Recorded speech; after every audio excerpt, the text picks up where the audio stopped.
Welcome to this tutorial on the Zelle mobile app. Zelle is a fast and easy way to send and receive money directly from your mobile device.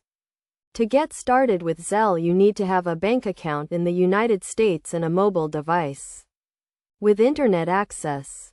First, you need to download the Zelle app from the App Store and enroll with your bank account information. Once you are enrolled, you can start sending and receiving money with just a few taps on your mobile device. You can send money to friends and family members who have also enrolled with Zelle and have their bank account information linked to the app.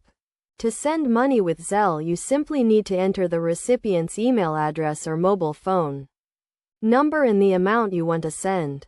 The recipient will then receive a notification that they have received money and can deposit it into their bank account. Zelle is a secure way to send and receive money because it uses the same security measures as your bank to protect your transactions.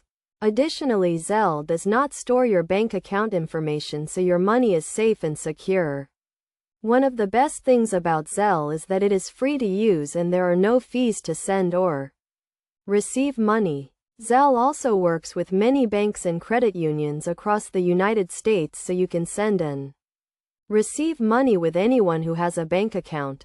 To use Zelle effectively, it is best to only send money to people you know and trust. You should also make sure to double-check the recipient's email address or mobile phone number before sending money to ensure that it is correct. In conclusion, Zelle is a fast and easy way to send and receive money from your mobile device. It is secure, free, and works with many banks and credit unions across the United States. By following the best practices outlined in this tutorial, you can use Zelle with confidence and take advantage of the convenience it offers.